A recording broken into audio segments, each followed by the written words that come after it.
Bonjour Michel Kidor. Bonjour. On vous passe un coup de fil ce matin parce que vous représentez ces voyageurs. Vous êtes le président de la Fédération européenne des usagers des transports. Est-ce que vous partagez l'analyse de Christophe Fanichet? Été à succès pour la SNCF? On peut que se réjouir du retour de l'affluence dans les trains. Ça, c'est une tendance qu'on ne peut qu'encourager. Ce que l'on souhaite quand même, à côté de ce satisfecit, c'est que la SNCF mette en place toute l'offre qu'elle doit mettre en place. Et là, on n'est pas encore au top. Il y a des trains qui manquent, il y a des trains annulés. Pour la première fois, moi, en tant qu'usager du chemin de fer, j'ai eu des problèmes parce que j'ai trouvé des jours avec des trains complets. Où on ne pouvait pas embarquer dans un seul train entre Paris et Bordeaux, par exemple. Et vous n'êtes pas du tout le seul à l'avoir dit, et on l'a beaucoup entendu cet été sur l'antenne d'RMC, mais vous avez raison. Plus 10% dans les TGV par rapport à 2019 cet été, plus 15% dans les TER. Il y a une demande galopante. Pourquoi la SNCF n'affrète pas plus de rames, plus de voitures? Je sais qu'il y a une quinzaine de rames qui ont été commandées, Michel Kidor, mais ça paraît peu comparé à cette demande.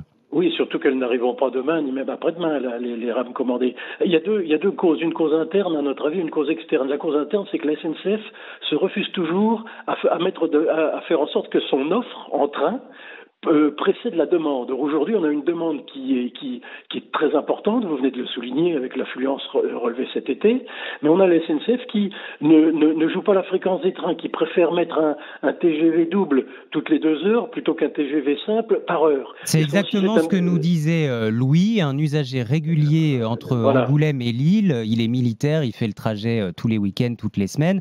Il dit ça fait 8 ans, et c'est vrai qu'en 8 ans, il y a de moins en moins de trains sur ces trajets-là. Oui, on est dans des situations qui confinent à l'absurde. Vous savez qu'il y a une disposition qui prévoit de ne pas emprunter l'avion. Je parle de Bordeaux-Paris lorsque le trajet en train est inférieur à 3 heures. Aujourd'hui, Paris-Bordeaux en train, c'est 2 heures. Il y a moins d'avions entre Bordeaux et Paris. Et la SNCF a néanmoins réduit son offre entre Paris et Bordeaux, ce qui fait qu'il y a des gens qui retournent à la voiture. Donc il y a une certaine incohérence. Nous, on souhaite que l'offre soit là et qu'elle précède la demande. Et puis la deuxième cause, là où la SNCF n'est pas en cause, mais il y a sur certaines rames TGV des problèmes de soudure, c'est quand même pas rien, et qui fait que la SNCF est obligée de renvoyer des rames TGV à Alstom, le constructeur, pour qu'il remédie à cet inconvénient. Michel Kidor, vous êtes en train de nous dire qu'il y a des TGV qui ont circulé cet été avec des problèmes de soudure et qui doivent être renvoyés au garage. Je ne dis pas qu'ils ont circulé avec des problèmes de soudure. Je sais que la SNCF a identifié ces problèmes et les renvoie. Je pense qu'il y a quelque temps, le patron de la SNCF nous disait qu'il y avait 6 à 7 rames qui étaient actuellement chez le constructeur pour révision. Ouais. Donc là aussi, on a un gros problème. Et le problème, Michel Kidor, quand on a moins d'offres, c'est le prix. Mécaniquement, s'il y a moins de trains et plus de demandes, eh bien le prix augmente. Oui, le prix augmente. Alors là, nous, on est deux remarques à ce propos. Dans le prix du billet, il y a une grande partie qui est liée au péage que les trains payent pour emprunter l'infrastructure, qui elle-même aussi est gérée par SNCF Réseau. Et là, nous avons en France parmi les péages ferroviaires parmi les plus chers d'Europe. Il faut absolument baisser ce prix parce que la SNCF se rémunère sur elle-même et puis sur les autres opérateurs d'ailleurs évidemment qui circulent sur le réseau. Donc là, le prix du billet peut être impacté jusqu'à 40% par le coût du péage ferroviaire. Donc il faut absolument baisser le prix du péage pour que le prix du billet baisse. Et puis on vient de nous annoncer sur le prix du billet, je ne sais pas si vous avez vu que la SNCF vient d'annoncer l'année prochaine on pourra payer le billet en plusieurs tronçons. J'allais vous en parler, Michel Kidor. On va pouvoir maintenant acheter son billet comme chez Conforama le canapé, en plusieurs fois sans frais. Oui, sauf que, nous, on croyait à la Fédération que le chemin de fer était un transport populaire, fait pour tout le monde.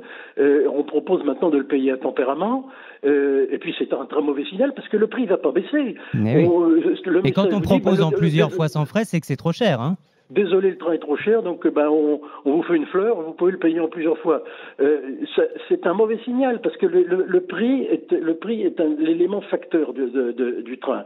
Et là, le prix va pas baisser, hein, encore une fois. Donc on est dans un signal prix qui est complètement inverse à celui qu'on recherche. Le train doit développer sa clientèle. C'est pas en regardant des prix hauts, même on peut tronçonner, qu'on va résoudre le problème. Autant je vous raconte pas l'usine à gaz, et si je puis dire, si vous décidez de changer de train, de changer de trajet, d'annuler votre billet, vous en avez déjà payé plusieurs parties, mais pas la totalité. Donc là, je pense qu'on s'avance vers un brouillard. Je suis président de la Fédération européenne, comme vous le rappeliez. Moi, j'ai pas d'exemple autour de nous, dans les pays voisins, où ce type de solution ait été mise en place. Donc je ne sais pas où va la SNCF là, mais à notre avis, c'est un très mauvais signal à adresser à la population sur le caractère ouvert, facile et abordable du train, ce que nous demandons. Merci Michel Quidor, président de la Fédération européenne des voyageurs. Merci d'avoir été avec nous en ce dernier gros week-end sur les routes, certes, mais aussi pour la SNCF, parce qu'au-delà de ces 23 millions de Français dans les trains cet été, il y en a encore plus d'1 million attendus ce samedi et ce dimanche.